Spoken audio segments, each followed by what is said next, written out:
Ya, saudara-saudaraku yang dikasihi Tuhan, di malam Natal ini dalam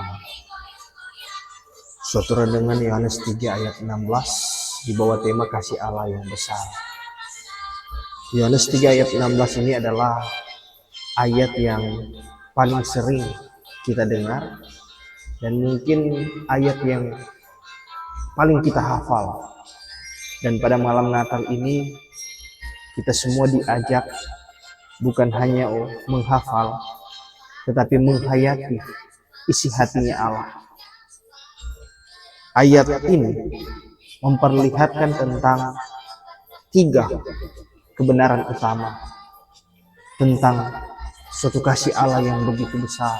Yang pertama, Allah adalah sumber keselamatan. Dikatakan karena begitu besar kasih Allah.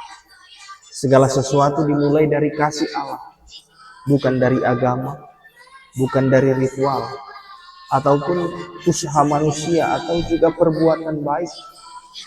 Karena sejatinya manusia tidak dapat menyelamatkan dirinya. Karena manusia, dia tidak sempurna.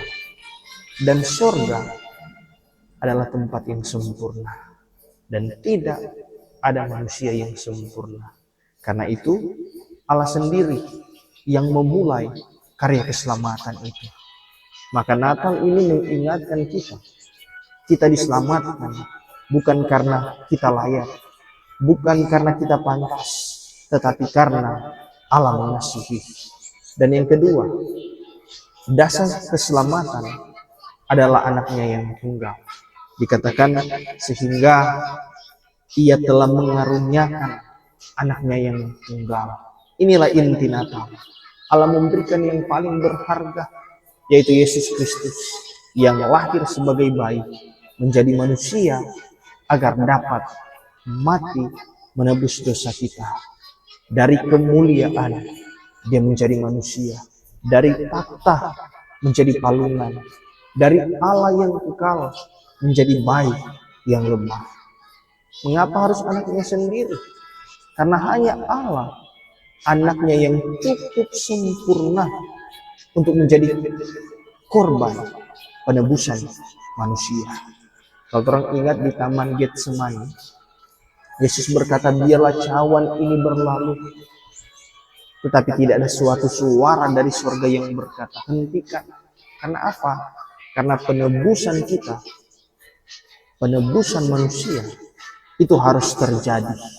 Dan inilah kasih yang besar. Ia memilih menyelamatkan kita. Walaupun itu berarti mengorbankan anaknya sendiri. Dan yang ketiga, keselamatan bagi mereka yang percaya. Supaya setiap orang yang percaya kepada Yesus tidak binasa, melainkan peroleh hidup yang kekal. Yang diselamatkan adalah mereka yang percaya kepada Tuhan Yesus.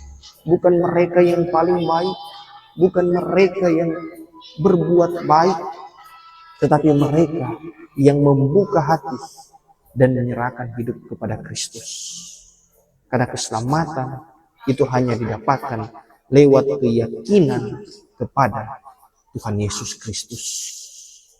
Maka pesan yang dapat kita ambil dalam Yohanes 3 ayat 16 ini, mari kita percaya kepada Tuhan Yesus Kristus. Mari kita tinggalkan kehidupan yang lama kita. Orang berjalan dalam perubahan hidup, menjadikan Yesus sebagai satu-satunya juru selamat dalam kehidupan ini. Karena dia yang menanggung kehidupan kita. Maka di malam Natal ini berbicara tentang kasih Allah yang begitu besar. Kasih yang memulai suatu keselamatan. Kasih yang memberikan anaknya. Dan kasih yang menerima setiap orang yang percaya. Oleh karena itu, marilah malam ini kita merespon akan kasih itu dengan percaya, dengan bersyukur, dan hidup setia kepada Tuhan Yesus Kristus. Tuhan memberkati kita semua. Shalom.